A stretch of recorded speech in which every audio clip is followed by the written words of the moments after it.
YouTube, welcome back. Sharding. Sharding is a database architecture technique that involves partitioning a large database into smaller, more manageable pieces called shards. Each shard holds a subset of the total data, and together, all the shards represent the complete dataset. Sharding is primarily used to improve database performance, scalability, and availability by distributing the load across multiple servers or nodes. Sharding is especially useful when a single database instances cannot cannot handle the high volume of transactions, queries, or data storage needed for large-scale application. And by spreading the data across multiple shards, you can distribute both the storage and the query load across multiple machines. Let's talk about how sharding works. In order to understand sharding, we need to understand three concepts. Let me just make this quite small. The first thing that we need to understand, which is data partitioning.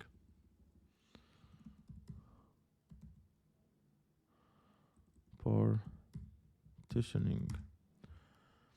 And in a sharded architecture, the data is horizontally partitioned. Each shard holds a subset of the data rows based on some partitioning criteria such as user ID, geographic region, or any other shards.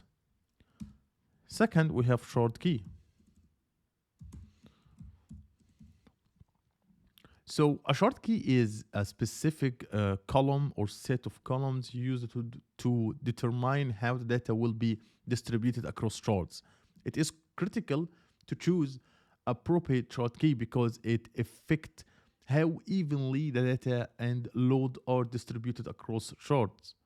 Number three, multiple shards. No.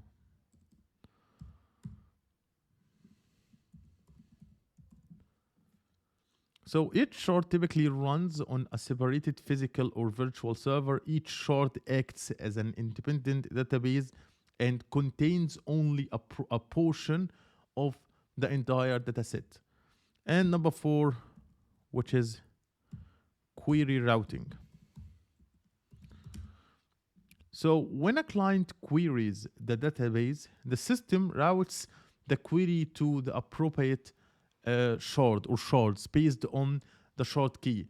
In some cases, the shard query may need to access multiple shards to gather the required data. But let's just try to give an example on how the shard key works with database. So let's see that we have a big database that called the products, okay, and these products have like a name and price. So N for name and P for price, and we have like 2 and 2 to like 200, for example, 300 the price, and we have names like pineapple, t-shirts, phones, stuff like that. We can use a shard key on price, so we shard the data into small, more manageable pieces. We can do this and store them by price. So here we shard them from a price 2 to 100, for example, and we can put all the products here. And here we can, another one is to store them from price 100 to 200. And here we continue doing the same from 200 to 300. To 300. And this is actually how shard how the key works. But this is not the only way, but this is a simple way to understand how the shard key works.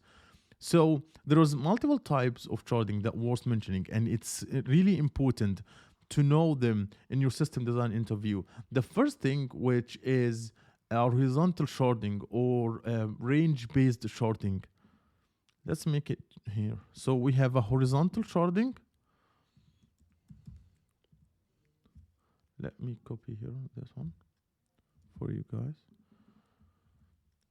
We have a horizontal sharding, which is definition in it. It's the definition of the horizontal sharding is that in horizontal sharding, rows of data are distributed across multiple shards based on a range of values.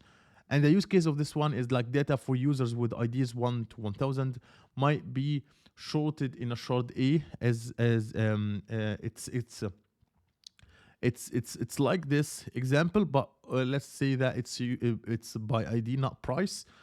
So as we say here, data for products here with prices 1 or 2 to 300 or 1 to 300 might be sharded, stored in a shard. For example, we have a shard, while users or like products from 100 to 200 will be would be in shard B, and the rest will be in shard C.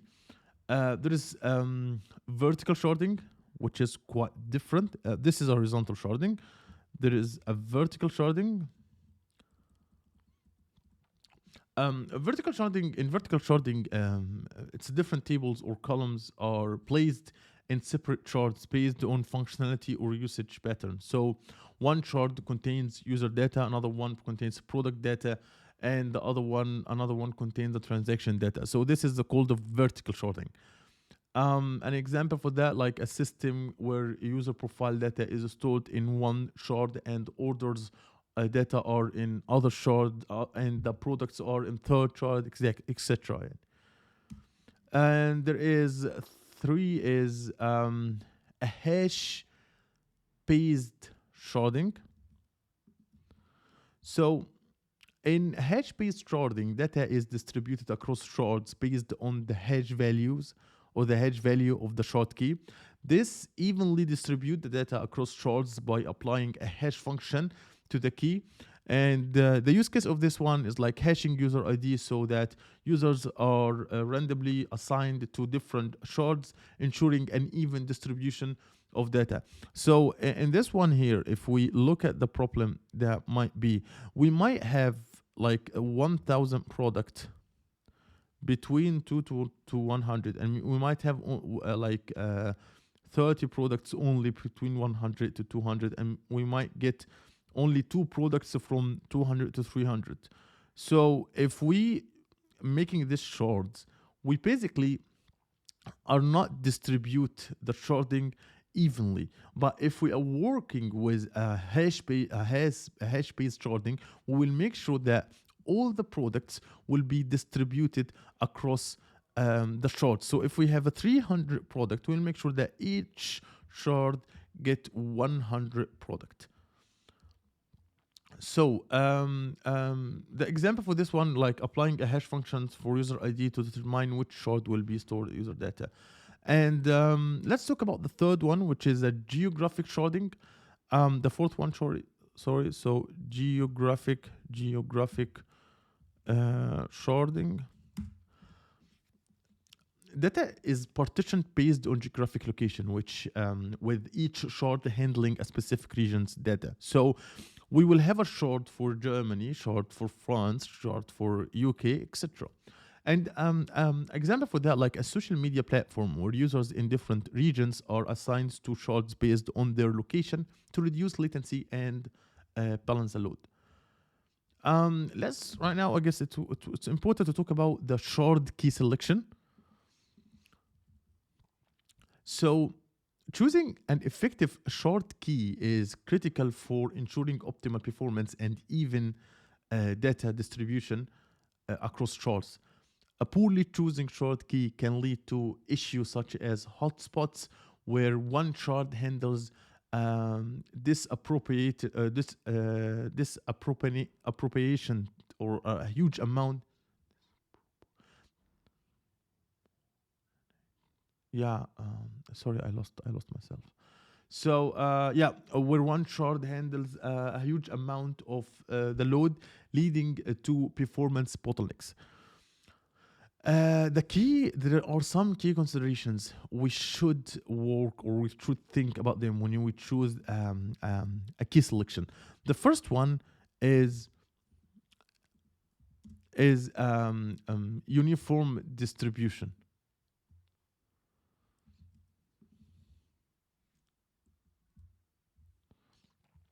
So the shard key should evenly distribute data across all shards to avoid hotspots and imbalanced load. Number two, query patterns. The shard key should align with common query patterns to ensure that queries can be efficiently routed to the correct shard. Number 3, scalability. The shard key should allow the system to scale horizontally by easily adding new shards needed. And number 4, write patterns. Consider the right load when choosing a shard key. For example, if the shard key is based on time, all recent data might go to one shard, causing a write bottleneck. So we need to understand how write pattern works. So let's talk about when we should use the sharding, because this will arise a lot in your system design interview. When should we use sharding? The first one is to, and this will be quite obvious if your interviewer talking about handling large data set. So when the amount of data grow too large to be handled by a single database instance, sharding is used to distribute the data across multiple servers. This improves both performance and storage capacity. An example for that, we have a social media platforms, e-commerce sites, or systems that accumulates large data sets over time.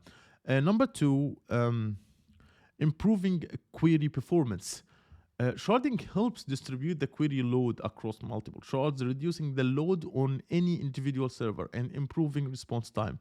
An example for that, like a system that experience a frequent database read and write queries, such as online gaming platforms, would be benefit from distributing queries across shards. Number 3, scaling horizontally. So sharding is often used when vertical scaling, which is upgrading the hardware or a single server, become too expensive or reaches its limits. So horizontal scaling through sharding allows you to add more servers and which is more shards to distribute the load. And lastly, to avoid a single point of failure. So sharding provide data distribution across multiple servers, which helps avoid a single point of failure. If one shard fails, only a portion of the data service is affected. And so if we want to talk about the advantages of sharding, so it's first horizontal scaling. Shards allows you and allows the database to scale horizontally by adding more shards as needed. This provides vertically unlimited scalability as the data grows. Number 2, improved performance, like by distributing query and storage load across multiple shards. Sharding can improve query performance, especially for large dataset. Number 3, fault tolerance. If one shard fails, the other one or the others can continue to function, reducing the risk of total system failure. This improves overall system reliability, cost efficiency. Instead of upgrading a single expensive dataset server, sharding allows us to use a cheaper hardware to scale the system. Also, and reduce read and write contention, because sharding distributes data across multiple servers, reducing the chances of read and write contention in high traffic applications. There are some challenges that comes with sharding, which is complexity, data distribution imbalance, cross shard queries, data consistency. There is a problem with resharding, but we will talk about this in a separated video. So in conclusion, sharding is a powerful technique for scaling database horizontally, distributing data across multiple servers to improve performance, storage capacity, and fault tolerance. It is essential for large applications where data grows too large for a single database to handle. However, implementing a sharding comes with added complexity, such as sharded key or shard key selection, query routing, and managing cross-shard operations. With careful planning and executions, sharding can significantly improve system scalability and resilience. So that's it for this video, and see you in the future.